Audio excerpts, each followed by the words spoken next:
Live from Washington, D.C., this is Balance of Power with Joe Mathieu and Kailey Leinz.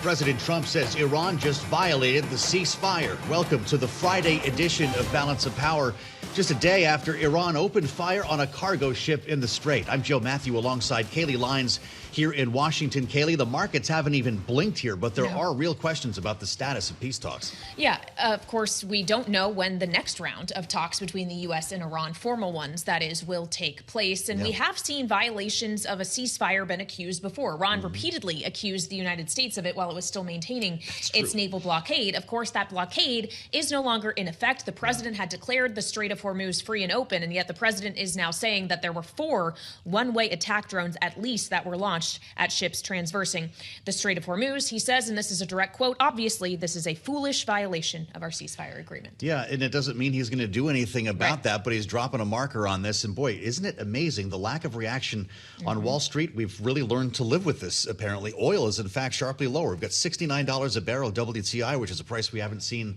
since the day this whole thing started. Yep, going back to February. It's incredible. We're down more than 4% on Brent as well at $72 a barrel. It also seems that the market isn't blinking at the other threat from the president regarding tariffs on countries that are going to impose digital services taxes. I thought some of them already do this, but he says European countries are on the verge of doing so. And if they do, 100% tariff. My question, Joe, is under what authority, given that so many of them have been ruled by the courts as being unconstitutional? You can threaten a lot. It's different to actually implement them, as the White House has found. We'll get the latest on all this from Tyler. She came over to see us here in the studio from the White House, and we're going to talk a little bit later on this hour, Kailey, with Congresswoman Madeleine, the Democrat from Pennsylvania. No fan of President Trump's policies, but a lot to talk about here. The floor is frozen, so lawmakers are all going home. Yeah, we're not going to see any of them until after the July 4th recess. Right, yeah. So it's getting a little sleepy in Washington on this Friday. Okay. But we still have things to cover, and there's still things moving financial markets, so let's get a check on those now as we turn to Amy Morris here in Washington. Hey, Amy. Hey, Kailey. You know, Wall Street's a little bit sleepy, too. It's been chaotic. Some mild gains now in stocks amid the intense volatility in high-profile technology names. Let's check those markets for you. We do it all day here at Bloomberg. S&P 500 up 0.2%. NASDAQ up 0.3%. And the Dow up 0.2%. The 10-year Treasury yield at 4.36%.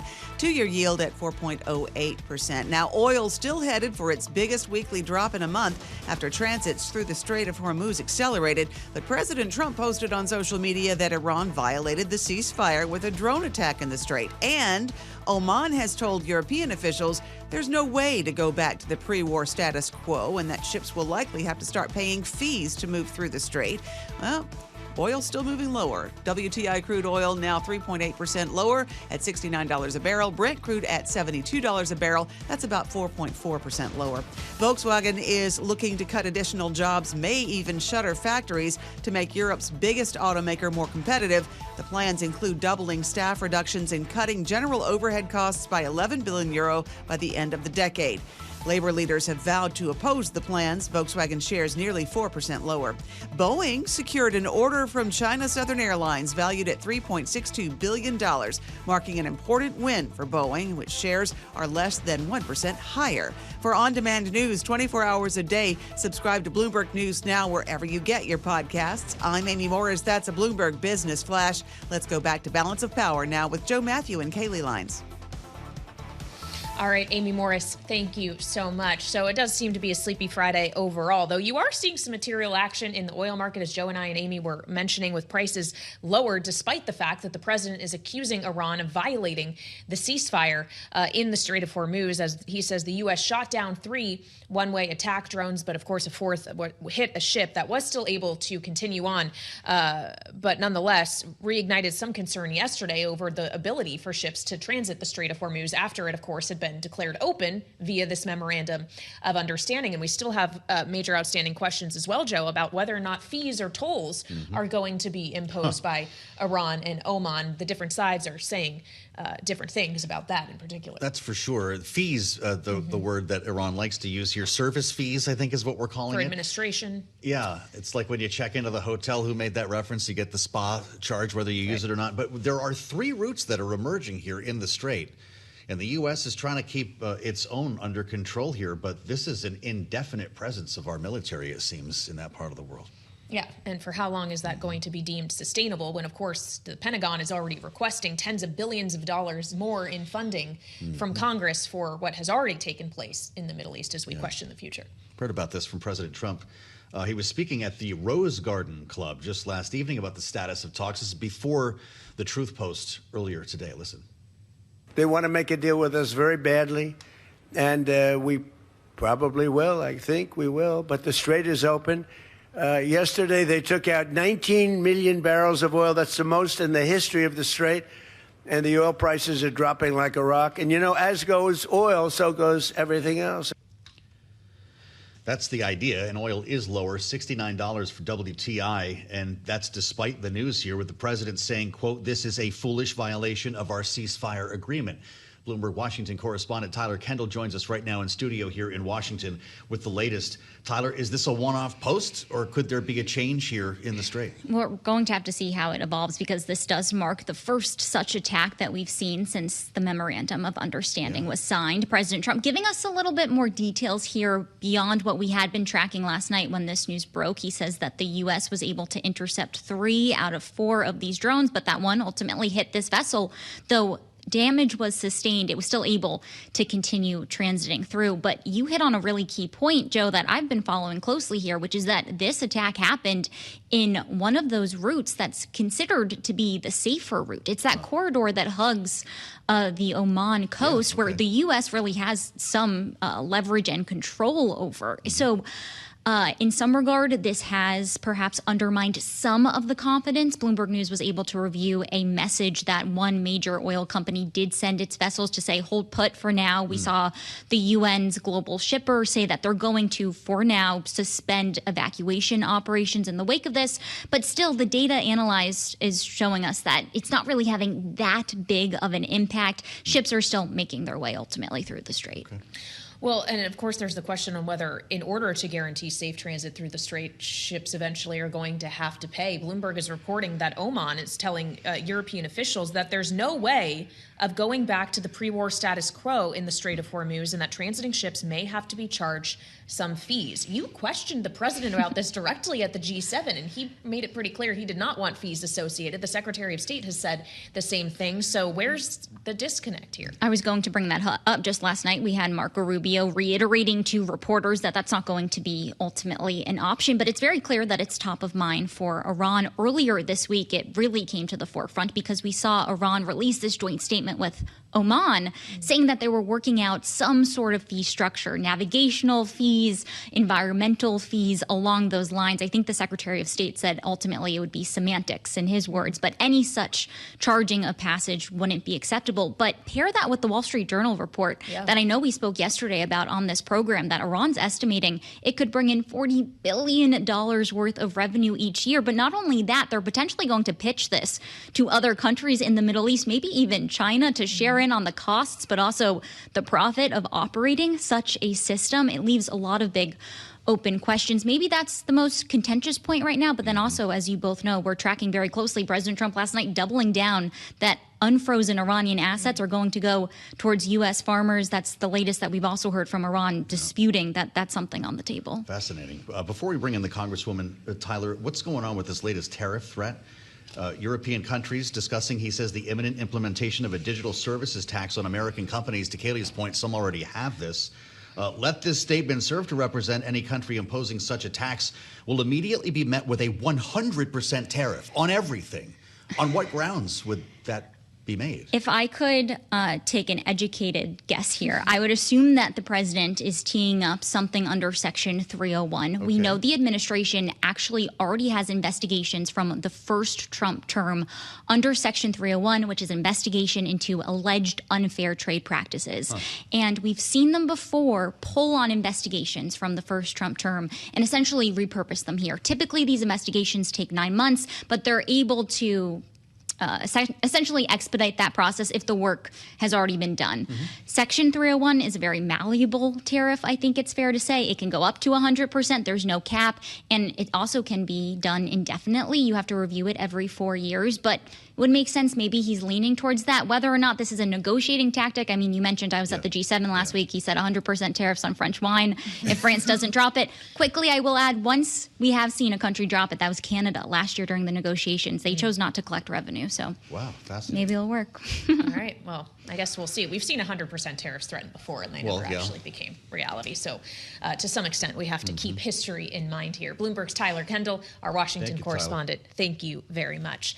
And for another perspective now, we turn to Democratic Congresswoman Madeleine, who represents Pennsylvania's 4th District and serves on the House Foreign Affairs and Appropriations Committees. Congresswoman, welcome back to Balance of Power. I would love to begin with you on what we were just discussing with Tyler regarding the president accusing Iran of violating the ceasefire in a way that he says was foolish. If this was a ceasefire violation, should the United States do something about it?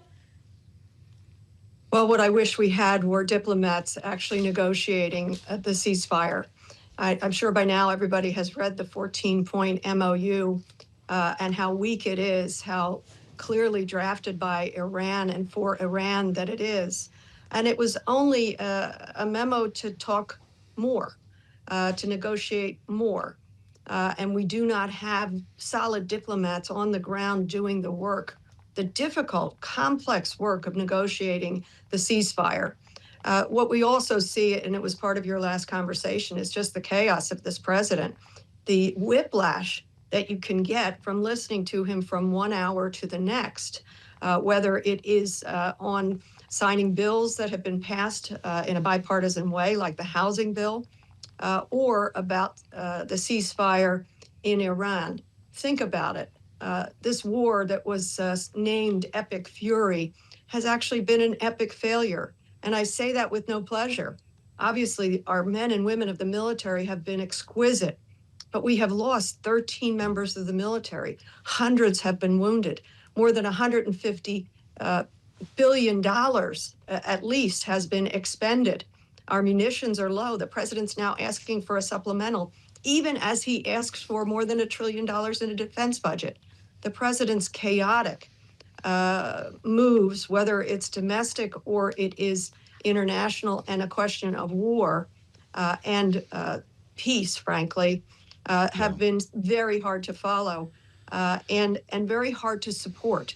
That's a serious problem for this country.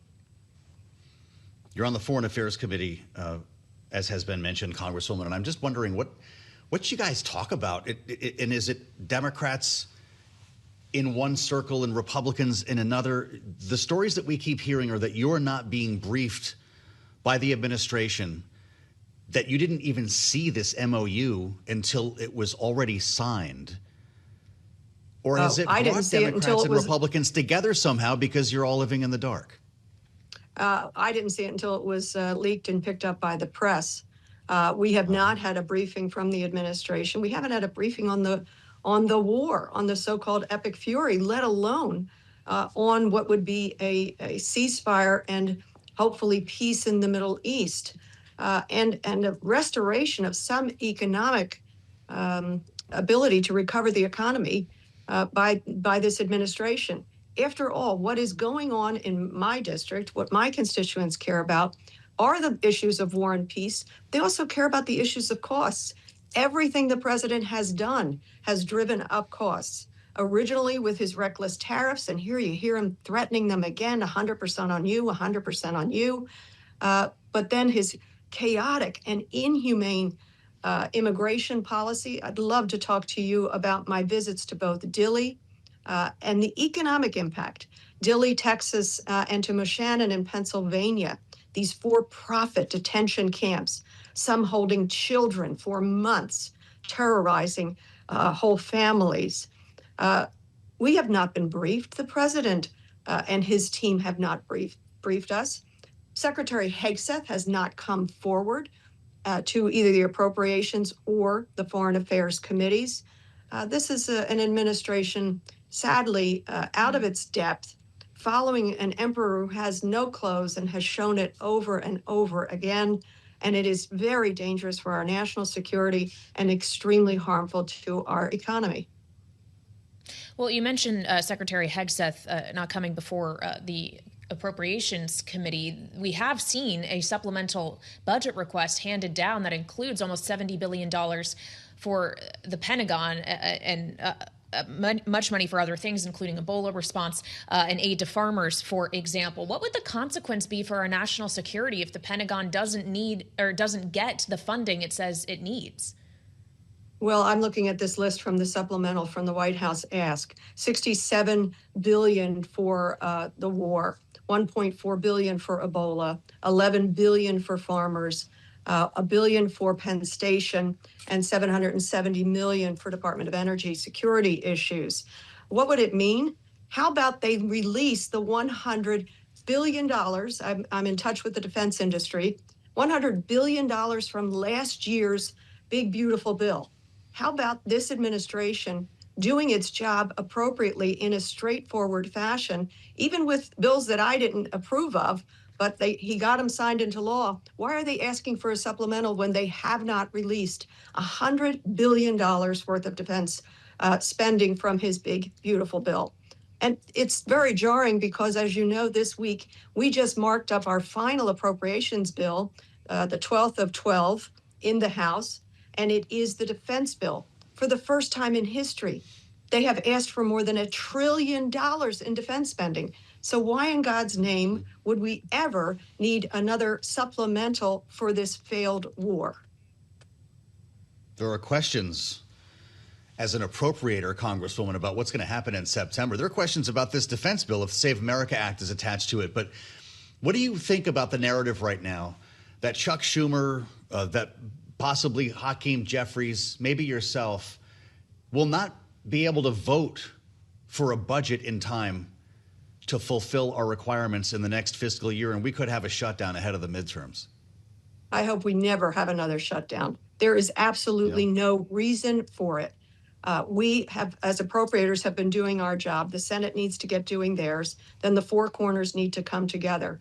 But the administration has to actually govern. And remember, we have a shutdown again. Shutdown is the wrong term. The week collapsed underneath the chaotic behavior of the president failing to sign the housing bill and trying to attach this falsely named Save America bill, a voter suppression bill. And what happened with the Speaker of the House? He said, sent us all home early because he could not govern. He could not get a rule passed so that legislation could move forward. We should never have another shutdown. But if we do, take a look at who's in power. In the presidency, Republicans. In the House, Republicans. In the Senate, Republicans. And now we saw yesterday with some of the releases of the Supreme Court decision, Republican-appointed justices. They're in full control. They should be able to make sure we have a budget and no one suffers a shutdown. It's good to have you back, Congresswoman. Come see us when you get back to Washington. From Pennsylvania's 4th District, Democratic Congresswoman Madeleine Dean. Kailey, we should note, the president actually turned some fire on Republicans over this whole situation involving the House on Truth Social. He said House Republicans should unify, stop voting down rules or threatening to do so, knowing that there is a stoppage of all business on the floor right now, thanks to one Republican member. Yeah, Congresswoman Anna Paulina Luna wants to see the Senate act on the Save America Act, so she's stopping action on the floor of the House. Not sure that's going to compel the Senate to do anything, but it certainly makes the job of the Speaker much harder, which is why he had to dispatch himself to the White House yesterday to talk to Trump about it, try to get Trump to do a little public leaning on this particular member, perhaps. Well, we're still here, and we'll have a lot more with our panel. They're here too. Rick and Jeanne next, only on Bloomberg.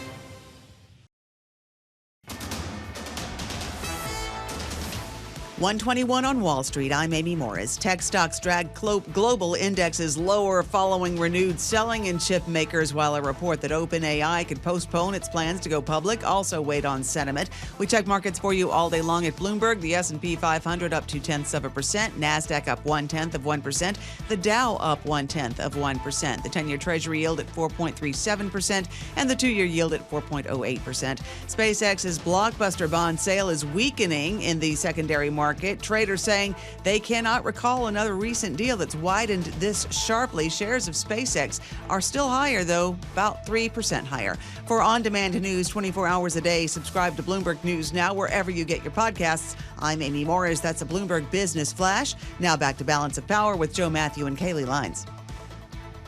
All right, Amy Morris, thank you so much. I'm Kailey Leinz alongside Joe Mathieu, tracking, as always, what's happening here in Washington. No so frequently in this second Trump term. That includes the latest on tariffs. We got a new post from President Trump on Truth Social today threatening 100% tariffs against European countries who he says are close to actually charging digital services taxes. Of course, some of them already do this, but he says 100% tariff on any and all goods sent to the United States of America will be imposed if others follow through with that. There is a question as to what authority he would use and whether or not he actually means to make good on this threat. Because, of course, Joe, we have seen frequently in this administration a tariff level threat only to be retracted, perhaps reduced.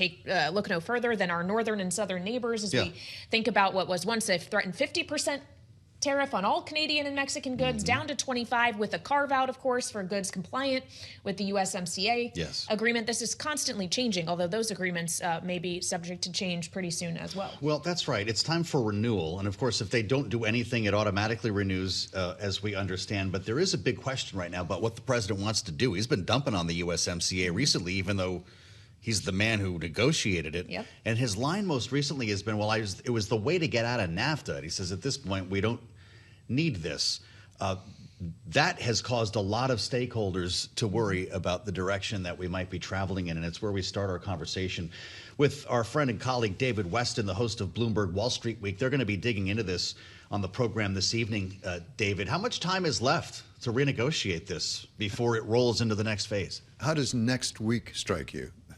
Joe, it's July 1. July 1 is the date that they put in. And I talked to some of the people who negotiated USMCA, and they said at the time they had a 6-year period because they were pretty sure Donald Trump would not be the president then. Well, look how that turned out. It turns out he is president. But nobody involved thinks it's going to get renegotiated by July 1. They've started some preliminary talks. They have some talks scheduled into late July and August.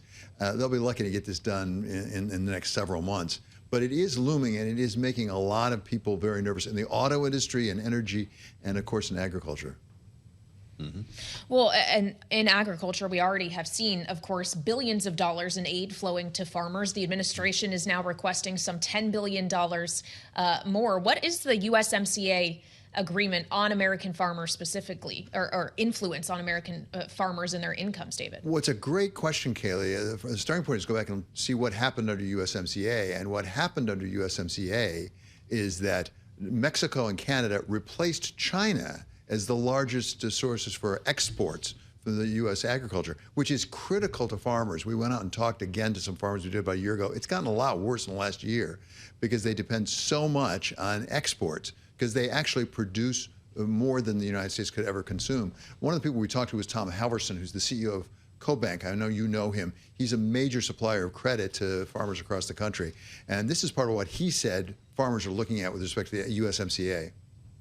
Right now, about 20% of our agricultural product in total has to be exported. We have no population growth in the United States right now. So the more agricultural productivity and output we have, it's not hard to recognize that it's got to go someplace, right? And we're not going to consume it here in the United States. So the long-term future for U.S. agriculture, it can be defined as exports, exports, and more exports. In corn, one of the destinations for those exports increasingly is Mexico. It is the largest export market for U.S. corn. It's like 6.5% of the total production goes to Mexico alone. The two countries combined, when you look at corn and corn products, it's about 1.8 billion bushels of corn, which is the entire production of the state of Minnesota. So it's a really, really big deal. It's the gold standard in my mind. It's something that we could replicate across the world.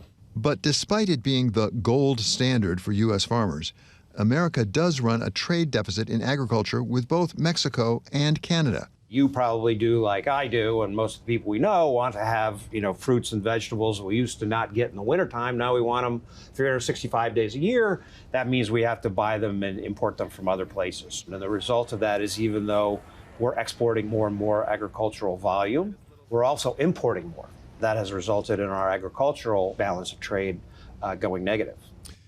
So that is the state of agriculture in the United States. The other voice you heard was Stu Swanson, whom we talked to about a year and a half ago. He's a corn and soybean farmer out in Iowa. And he said, they're sort of running out of hope at this point. And it's fine. Kailey, you mentioned earlier there's a request now from President Trump for a supplemental for several $1 billion to farmers. And that's fine. They need that money desperately. But every farmer you talk to says, we don't want subsidies. We want to be able to sell our products around the world. And as you know, that got hurt the first time President Trump was president because of the cutoff of China. David, is there any economic constituency used as a political piñata more than the farmers? No kidding. That's totally right. I mean, it's no coincidence that Iowa is where you have the caucuses to begin with, right? I mean, yes. E15. But it's tragic actually talking to these people. I mean, Stu Swanson said, people are getting out of farming. He's a third generation farmer. He has 2 daughters who have trained to go into agriculture, and he's not sure he's going to be able to stay in the business. And it brings tears to his eyes. He talks about people actually committing suicide out there in the Midwest. It is a very serious situation. And go back to the USMCA. Therefore, the farmers say, whatever you do, don't take away the export markets in Mexico and Canada that we have. Don't blow this up. That would really hurt the farmers terribly. It's an important show tonight. It very much is. A special Wall Street Week focus on the USMCA agreement hosted by our very own David Weston, of course. Looking forward to that at 6 p.m. this evening. You can catch it every Friday, of course, here on Bloomberg TV and radio. Just like you can so frequently catch Bloomberg Politics contributors Rick Davis and Jeanne Zaino, who are joining us now. Rick, of course, Stonecourt Capital Partner and Republican strategist, and Jeanne, our Democratic analyst and Democracy Visiting Fellow at Harvard Kennedy School's Ash Center. Welcome to you both. Jeanne, we were just hearing David talk about the dire economic situation that many farmers find themselves in, hence the request for some $10 billion more in funding for them in the supplemental. That is supposed to be one of the sweeteners for Democrats. That plus funding for Ebola, for example, maybe gets them on board with funding more money for the Pentagon. Is it likely to work? I don't think so. And it's fascinating because the Ebola funding, as you mentioned, the farmers funding, all to try to attract Democrats over. But the problem is, Kailey, the war is so wildly unpopular, not just with Democrats, but the American public writ large, who I think in the last CBS poll said 69% say the war is not worth the cost. So it's going to be very difficult to do this. By trying to do it via supplemental, which means you have to go on reconciliation and you've got to get the 50 votes. And that's going to be hard because probably they can lose 3 Republicans if they have Fetterman with them. But you've got more than 3 Republicans who are skeptical about this. And let's not forget, this is to me like, paying your electricity bill, which I do, Kailey, all the time. But you're paying for something after you're told it's over. And it wasn't even popular. I like my electricity. The war people don't like, and now they're going to pay $88 billion for it. So it's really, really a hard sell, and it's a vote nobody wants to take. I'll just be personal for a minute here. I hope they keep this Penn Station money in there. It's $1 billion, Rick. You spent enough time underground Penn Station to know what I'm talking about. I see you, Rick Davis, waiting for that Amtrak. But I thought the president said New York was being taken over by communists. Is that money going to get the support of Republicans? Yeah, the little bit of infrastructure funds were for Washington, D.C. and New York City. I mean, you're not going to get a lot of popularity by repairing those things, but please keep the Penn Station funding in. It desperately needs a facelift. That would actually make me think about voting for Republicans in New York City if we could get that passed. So, look, at the end of the day, this can be a hard sell. Democrats have already said, regardless of any incentives in agriculture or health care like the Ebola money, we're out. We're not going to give you a win right before the midterms. They think the war overtakes all other things as being negative. Like Jeanne said, nope, this was not sold to begin with. It wasn't sold throughout, and it isn't being sold today as a win. And so you're asking Democrats to support something they know is a dog, and you're asking Republicans to start barking. I mean, like, these guys don't want to vote on this either. They've got to win re-election, and they know the public doesn't like it. So I think this is going to be a bit of a slog. And it's coming at a time when the president's relationships with the Congress are at a low ebb, even compared to his first term. And so I think that the campaign that needs to be waged to get this done is going to have to start right away. Well, it's going to have to start in a couple weeks because Congress left town already for an extended July 4th recess, Rick. So I'm not sure how immediately this is going to get started. But we did see the Speaker of the House meeting with President Trump at the White House yesterday. President Trump posted on Truth Social after that, calling on Republicans to stop grandstanding and disrupting business on the House floor. Is the Speaker being honest with the president in your mind, Rick, about what is achievable in the way that, say, the Senate Majority Leader, John Thune, is trying to be? Look, I think that it's pretty clear that people tend to tell the president what he wants to hear or what they think he wants to hear. So I would be surprised if there's any tough love from the speaker. He seems to have basically abdicated his role as speaker to the president of the United States. But remember, it's not so much taking votes on these supplementals, it's clearing the decks so that you can get that done. And the president has just gummed it up by saying, I'm not signing anything until the Save America Act is done. So does that mean that this is dead on arrival? Great question. Jeannie, we've got about a minute left. We just talked to Madeleine Dean, Democrat from Pennsylvania, says no more shutdowns. Can we assume that Chuck Schumer and Hakeem Jeffries see it the same way when appropriations matter in September? Yeah, I'm not sure we can assume anything. I mean, that's the other thing. You guys were just talking about the calendar. It is so short, and we have this government funding deadline on September 30th. Yeah. It would make no political sense for them to shut down the government. She's absolutely right about that. But can they agree? And if so, how? And that's where this supplemental or reconciliation, however they try to do it, comes down to play is, are they going to be able to get the Republicans they need on board to get the 50? And then what are they going to need? That's the Senate. What is Johnson going to need in the House? And that's where the SAVE Act that Rick was just talking about is. And so I don't know how they move forward on this. And there's very few working days left when they come back from July 4th. Then they have the August recess, and we are off to the races on the midterm. Well, we got a lot to look forward to here, don't we?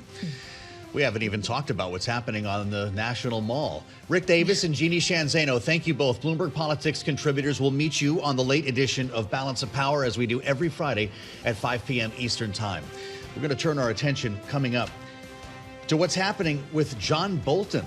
Is it possible he goes to prison? We'll talk to Robert McWhirter about it. Our favorite lawyer from Maricopa County is up next on Bloomberg TV and radio.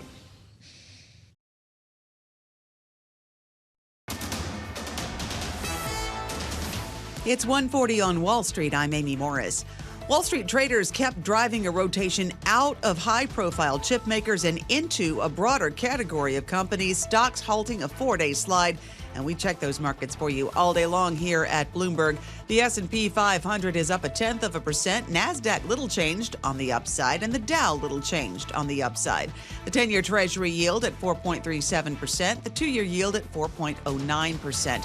And even with new tensions in the Strait of Hormuz, oil seems to be headed for the biggest weekly drop in a month. WTI crude oil is down about 3.5%, now around $69 a barrel. Brent crude near $72 a barrel. That is a drop of 4.2%. Consumer sentiment in the U.S. rose in June as lower gas prices provided some relief for Americans grappling with high inflation. Consumers expect prices to rise at an annual rate of 4.6% over the next year. That's down from 4.8% in May. They also saw costs rising at an annual rate of 3.3% over the next 5 to 10 years. Now, the cost of living remains at the forefront of consumers' minds. More than half of consumers mentioned in that survey that high prices are weighing down their personal finances. Minneapolis Fed President Neil Kashkari says signs of widespread inflation led him to pencil in one interest rate increase for the year. Kashkari believes inflation will remain elevated through the end of this year. He says he's concerned about how officials get inflation back down to the Fed's 2% target in a reasonable period of time without doing any damage to the economy.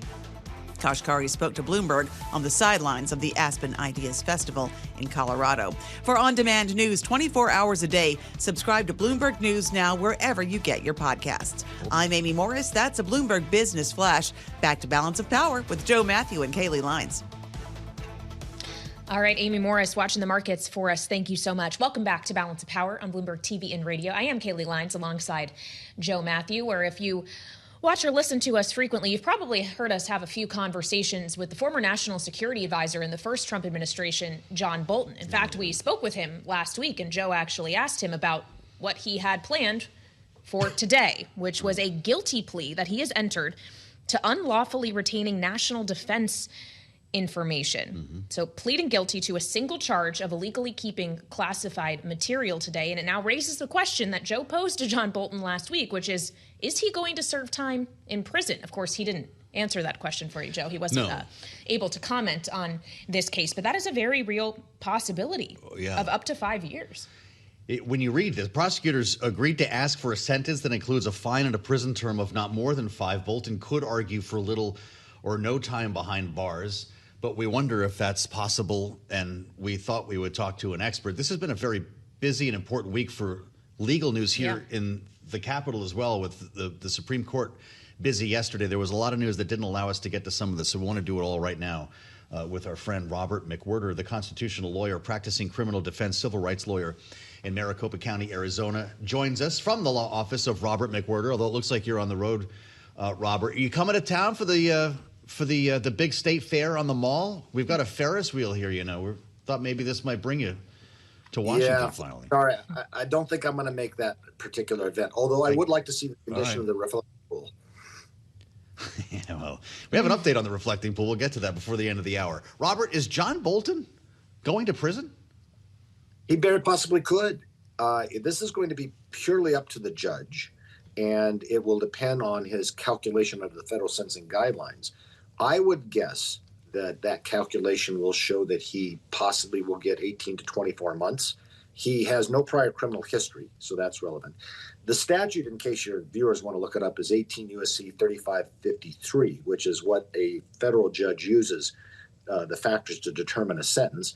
And Bolton can point to a long career of public service as mitigation against time in prison, and the fact that possibly nobody was really hurt by this document leak.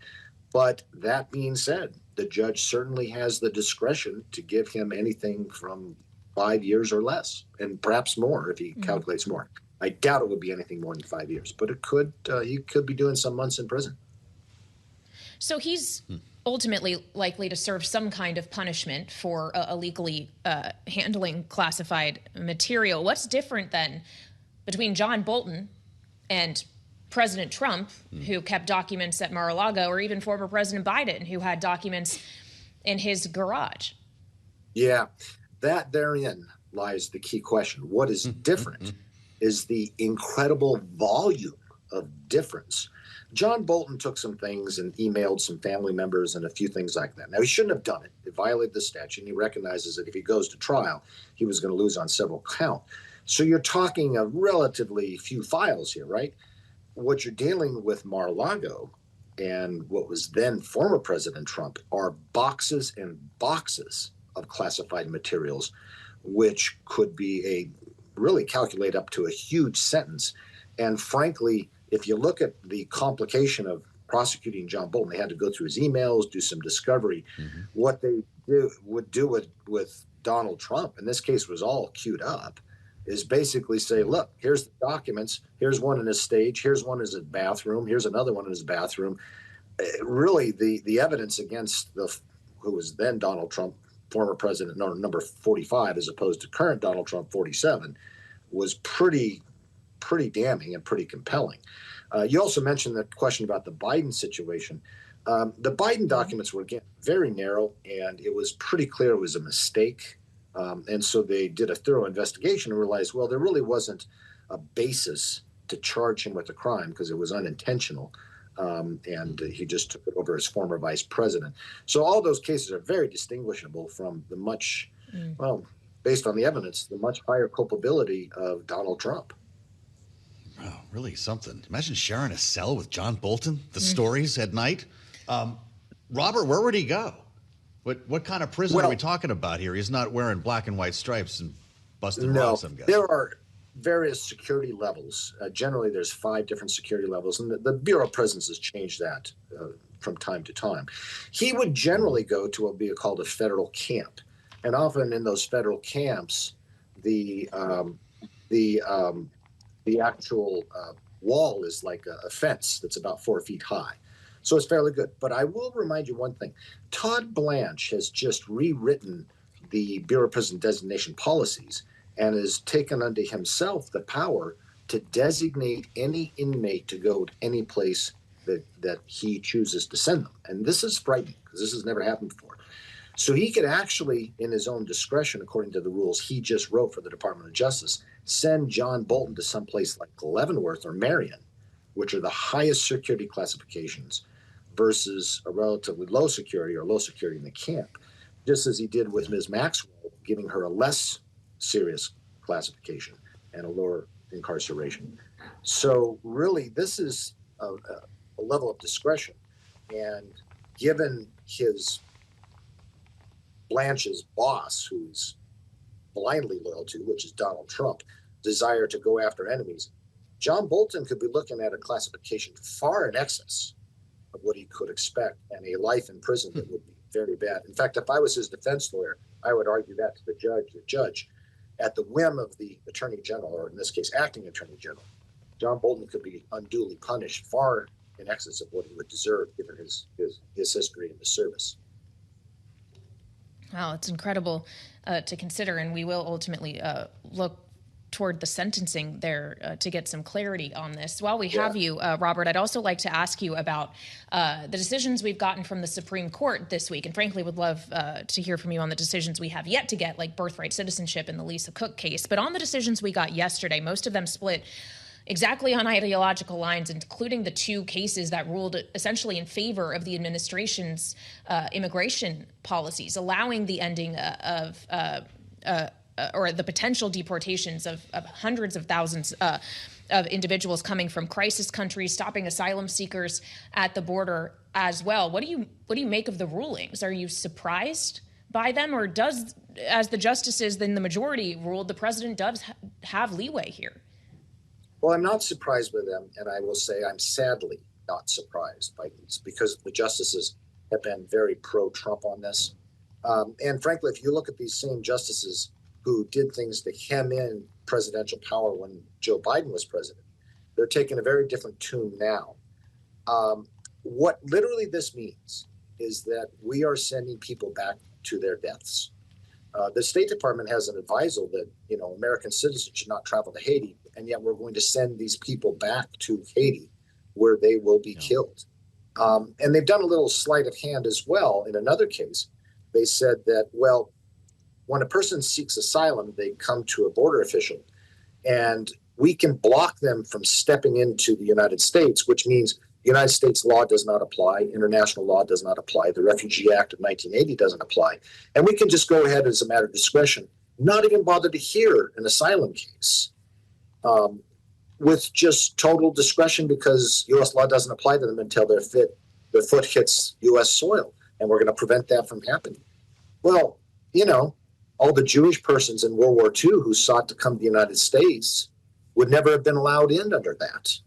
And what we've done here is just appalling. And frankly, the people seeking political asylum have a very, very low criminality rate. They come here, they're following the rules, and this is a way to just shut it down in order to try to, I'm not sure what, jack up deportation numbers, look like you're tough on crime in the border, and it does none of that. But that's what the justices have said the president has the power to do. It's something, too, that the economic impact of this could be very real, knowing how many Haitians work in our hospitals and nursing homes, which is interesting to hear politicians tell them to get the hell out of our country. Robert, how do you get 350,000 Haitians and 7,000 Syrians out of the country? Are these going to be on government airplanes, or do they have to see themselves out? Well, they're presumably going to go chase them down, but now you're going to spend all your time chasing after persons who have a legal status, which you're now revoking. So it's not like they are undocumented. They actually have a status. And you're going to waste all your time chasing after the most law-abiding persons within our midst who want to work in our hospitals and nursing homes. And the economic impact, as you just showed, is going to be huge. And these are the people that you want in America, not the people you want to get rid of. Well, as we consider the people in America, there's also a looming question about the status of people who are born in this country and birthright citizenship, which of course the president would like to revoke for people who are born to people who are not here legally. The court is clearly saving this one till the very end, as they often do in their summer term with some of these higher profile cases, this and the Lisa Cook case. Should this, in your mind, have been one that requires so much deliberation? It seemed like when the president pursued this initially, it was pretty cut and dry. Almost every law expert we spoke to said, no, that's in the Constitution. Absolutely. This is one of these things where we're going to drop the opinion and get out of Dodge fast. I mean, look, the precedent is a case called Wong Kim Ark from 1898, which said that, no, if you're born in this country, you are a citizen. The 14th Amendment says it. And in fact, the common law of the United States before the 14th Amendment said that as well. It was called jus soli. You're born on the soil. And also jus sanguinis, born of the blood of an American citizen. So this has always been established law. My prediction for this is that the court is going to uphold the law and the 14th Amendment. You may get what I would call an embarrassing dissent from Justices Alito and Thomas. And if they do so, I think they will embarrass themselves, because the law is very clear. The history is very clear on this. And, so that's and then the administration is going to, talk about all kinds of how terrible these justices are, how they don't love America, and all that kind of thing. So that would be my prediction. I predict that the Chief Justice will write this opinion. Perhaps Justice Gorsuch will. And that's the way that it's going to come out. And Donald Trump will now run against the Supreme Court, like he likes to try to do, and somehow say this is destroying America. They made arguments that are really kind of spurious in front of the Supreme Court, that somehow it doesn't apply to everybody, just applied to black people after the Civil War. I got to tell you, all the guys who fought in the Irish Brigade at the Battle of Gettysburg, they knew their children were going to be citizens of the United States. And those people were the ones who wrote the 14th Amendment in Congress. And I think the historical record is clear. I think it was embarrassing for the court to even accept the case. The law was so clear on that. But, I've been wrong before. All right. Well, we appreciate you joining us, and I guess we'll find out next week whether Robert McWhirter is wrong or right on this one. Monday is the next opinion day. Robert, thank you for joining us. He's a constitutional lawyer and practicing criminal defense and civil rights lawyer in Maricopa County, Arizona. So Monday's the next opinion day. We know it for sure. We don't know guaranteed that we will get the two opinions we're waiting on, the birthright citizenship case or the Lisa Cook case on Monday, as we have seen this court in recent years bleed into July. That's correct. On high profile We'll see cases. if they add some more days here. We should note that President Trump has gotten on the stage here. He's at the Faith and Freedom Coalition's Road to Majority Conference.